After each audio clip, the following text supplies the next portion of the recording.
আসসালামু আলাইকুম ওয়া রাহমাতুল্লাহ।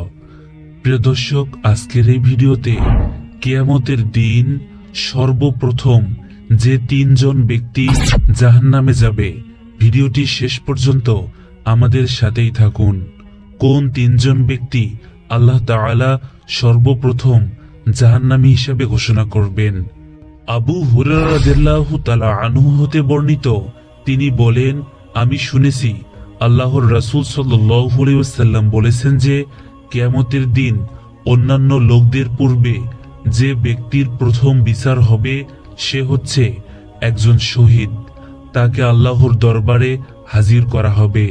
আল্লাহ তাআলা তাকে তার দেওয়া নিয়ামতের কথা স্মরণ করিয়ে দেবেন, সুতরাং সে তা স্মরণ করবে। অতঃপর আল্লাহ তাআলা বলবেন, ওই নিয়ামতের বিনিময়ে তুমি কি আমল করে এসেছো?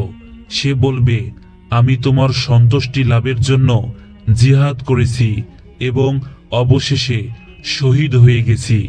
আল্লাহ তাআলা বলবেন, তুমি মিথ্যা বলছো, বরং তুমি এই উদ্দেশ্যে জিহাদ করেছো যাতে লোকেরা তোমাকে বলে অমুক একজন বীর পুরুষ, সুতরাং তাই বলা হয়েছে। অতঃপর ফেরেশতাদেরকে আদেশ করা হবে এবং তাকে উবুর করে টেনে নিয়ে গিয়ে জাহান্নামে নিক্ষেপ করা হবে। দ্বিতীয় হচ্ছে এমন ব্যক্তি যে ইলম শিক্ষা করেছে, অপরকে শিক্ষা দিয়েছে এবং কোরআন পাঠ করেছে। তাকে আল্লাহর দরবারে উপস্থিত করা হবে। আল্লাহ তাআলা তাকে পৃথিবীতে প্রদত্ত তার সকল নিয়ামতের কথা স্মরণ করিয়ে দেবেন। সেও সবকিছু স্মরণ করবে। অতঃপর আল্লাহ বলবেন, এই সকল নিয়ামতের বিনিময়ে তুমি কি আমল করে এসেছো? সে বলবে, আমি ইলম শিখেছি এবং অপরকে শিখিয়েছি এবং তোমার সন্তুষ্টি লাভের জন্য কোরআন পাঠ করেছি।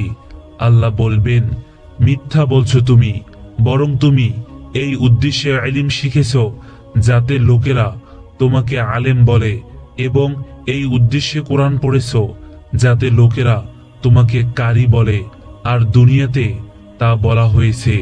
অতঃপর ফেরেশতাদেরকে নির্দেশ দেওয়া হবে এবং তাকে উবুর করে টেনে নিয়ে জাহান্নামে নিক্ষেপ করা হবে। তৃতীয় হচ্ছে সেই ব্যক্তি যার রুজিকে আল্লাহ তাআলা প্রশস্ত করেছিলেন এবং সকল প্রকার ধন দৌলত যাকে প্রদান করেছিলেন তাকে আল্লাহর দরবারে হাজির করা হবে। আল্লাহ তাআলা তাকে তার দেওয়া সমস্ত নিয়ামতের কথা স্মরণ করিয়ে দেবেন। সেও সবকিছু স্মরণ করবে। অতঃপর আল্লাহ প্রশ্ন করবেন, তুমি ওই সকল নিয়ামতের বিনিময়ে কি আমল করে এসেছো? সে বলবে, যে সকল রাস্তায় দান করলে আপনি খুশি হন সে সকল রাস্তার মধ্যে কোনোটিতেও তোমার সন্তুষ্টি লাভের উদ্দেশ্যে খরচ করতে ছাড়িনি। তখন আল্লাহ বলবেন, মিথ্যা বলছো তুমি, বরং তুমি এজন্যই দান করেছিলে যাতে লোকেরা তোমাকে দানবীর বলে, আর তা বলা হয়েছে। অতঃপর ফেরেশতাদেরকে হুকুম করা হবে এবং তাকে উবুর করে টেনে নিয়ে জাহান্নামে নিক্ষেপ করা হবে।